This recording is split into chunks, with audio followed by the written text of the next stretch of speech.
चलिए सब लोग माइक खाली कीजिए। राहुल जी रिदम प्ले कीजिए, खाली कीजिए, माइक खाली कीजिए। आगे सब लोग राहुल जी आप आइए, आगे खाली कीजिए, पूरे खाली कीजिए। सब लोग बैठ जाएगा। चलिए आइए, चलो बैठ जाएगा। चलिए बैठ जाइए, आप लोग बैठ जाइए। चलो हो गया, हो गया, चलो ना हो जाए। नरमुंडा जी, नरमुंडा जी रिकॉर्डिंग नहीं, रिकॉर्डिंग बंद करो,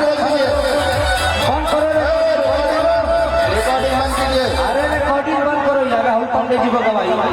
नरमुंडा जी सुनर बाड़ू की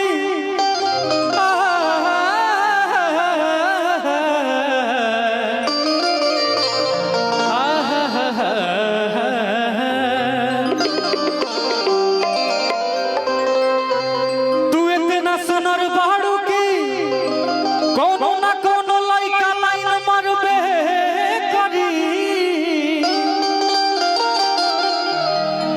अजब है गाछी पत्थर धइए ले बात कबो न कबो मसकबे करी। तमाम गाना के आप लोग हिट बनोले बानी, लेकिन उहे गाना जौन के हर लगा में आप लोग बजावे नहीं जा। काज ने कैसा सैया मार देले, आज तक दवाई चलता का कहता।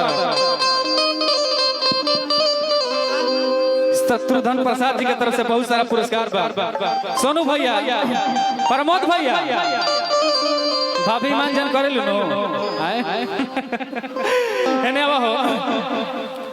हौ कहां बाड़ी हमने के दिव्या मैम हाय तमाम आतना नहीं जे हीरोइन आगुल बड़ी लोग एकरा के हम कहि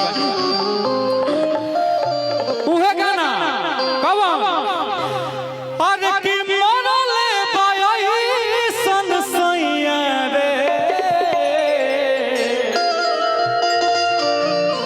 आज तक मारते बाकी दादा रे दादा अभी तक दवाई चलत हमेशा चली जो तनी हाला हो जावे एक बार।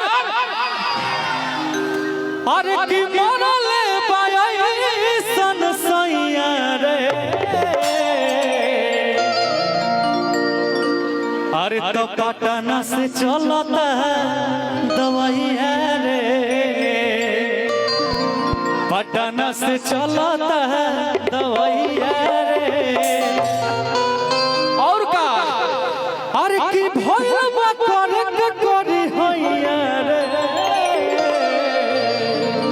आई हो दादा ऐसा करबू तो दिक्कत हो जाई दादा। फिल्म दो अरे की भइलबा करे। आज देखिए छपरा जिला, जब भी जिला में क्रॉस करिले हमारे बड़े भैया बहारन यादव जी रिविलगंज, ये शुरू से हमरा के इतना भाई से भी बढ़ के मनलवण भैया के हम स्वागत करब। बहारन भैया हमरे अनिल भाई के बड़ भैया हमें हमनी के बड़का भैया हमें हमेशा प्यार आशीर्वाद मिलल पूरे छपरा।